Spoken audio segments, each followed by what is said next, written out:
Tennessee Valley Authority Act of 1933, an act to improve the navigability and to provide for the flood control of the Tennessee River, to provide for reforestation and the proper use of marginal lands in the Tennessee Valley, to provide for the agricultural and industrial development of said valley, to provide for the national defense by the creation of a corporation for the operation of government properties at and near Muscle Shoals in the state of Alabama, and for other purposes. May 18, 1933. Be it enacted by the Senate and House of Representatives of the United States of America in Congress assembled, that, for the purpose of maintaining and operating the properties now owned by the United States in the vicinity of Muscle Shoals, Alabama, in the interest of the national defense and for agriculture and industrial development, and to improve navigation in the Tennessee River, and to control the destructive floodwaters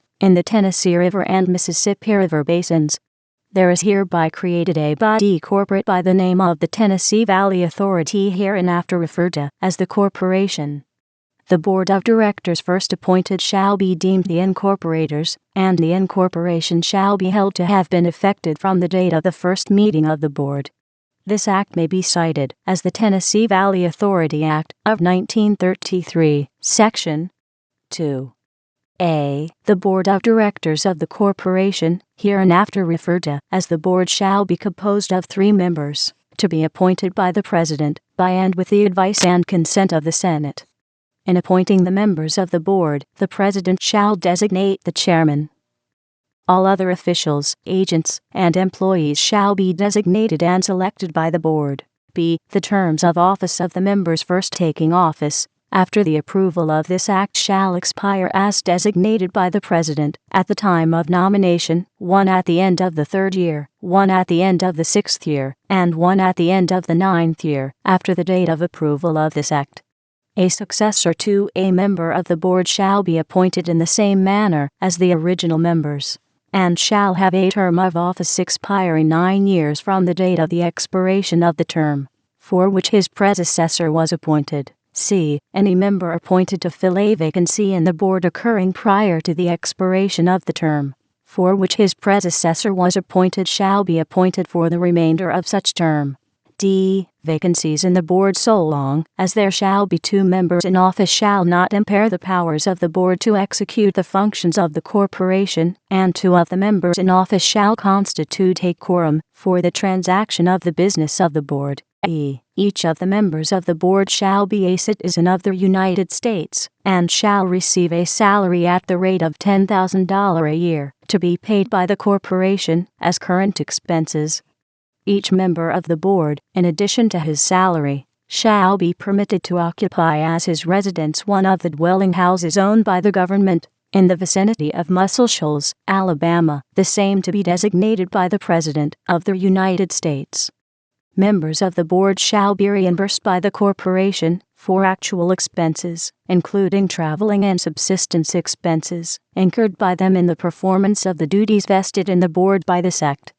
No member of said Board shall, during his continuance in office, be engaged in other business, but each member shall devote himself to the work of the corporation. F. No director shall have financial interest in any public utility corporation engaged in the business of distributing and selling power to the public, nor in any corporation engaged in the manufacture, selling, or distribution of fixed nitrogen or fertilizer, or any ingredients thereof, nor shall any member have any interest in any business that may be adversely affected by the success of the corporation as a producer of concentrated fertilizers, or as a producer of electric power. G. The Board shall direct the exercise of all the powers of the corporation. H. All members of the Board shall be persons who profess a belief in the feasibility and wisdom of this act. Section 3. The Board shall, without regard to the provisions of civil service laws applicable to officers and employees of the United States, appoint such managers, assistant managers, officers, employees, attorneys, and agents as are necessary for the transaction of its business, fix their compensation, define their duties, require bonds of such of them as the Board may designate, and provide a system of organization to fix responsibility and promote efficiency. Any appointee of the board may be removed in the discretion of the board.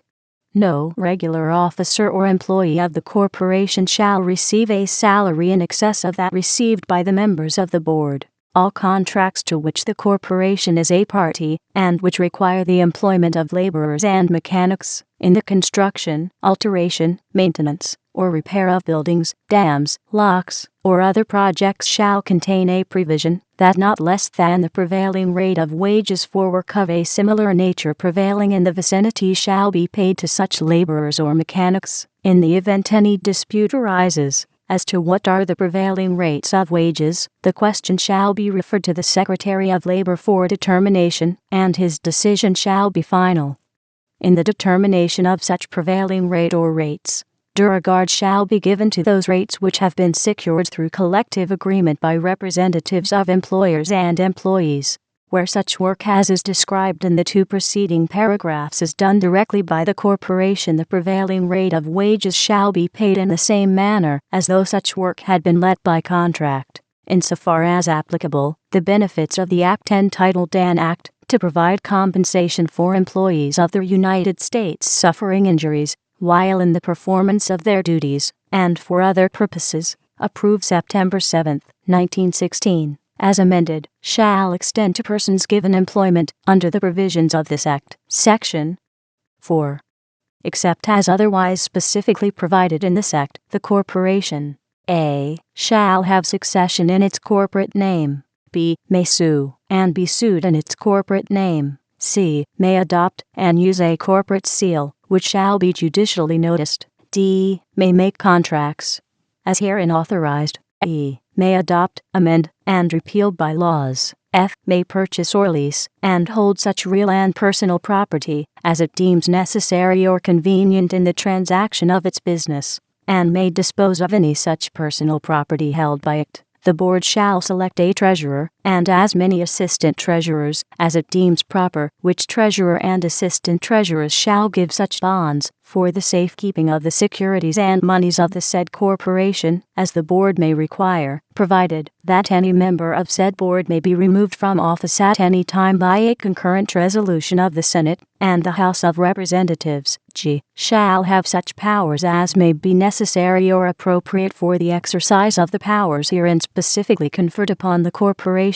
H. shall have power in the name of the United States of America to exercise the right of eminent domain, and in the purchase of any real estate, or the condemnation of real estate by condemnation proceedings, the title to such real estate shall be taken in the name of the United States of America, and thereupon all such real estate shall be entrusted to the corporation, as the agent of the United States, to accomplish the purposes of this Act. I. shall have power to acquire real estate for the construction of dams, reservoirs, transmission lines, powerhouses, and other structures, and navigation projects at any point along the Tennessee River, or any of its tributaries, and in the event that the owner or owners of such property shall fail, and refuse to sell to the corporation at a price deemed fair and reasonable by the board, then the corporation may proceed to exercise the right of eminent domain, and to condemn all property that it deems necessary for carrying out the purposes of this Act, and all such condemnation proceedings shall be had pursuant to the provisions and requirements hereinafter specified, with reference to any and all condemnation proceedings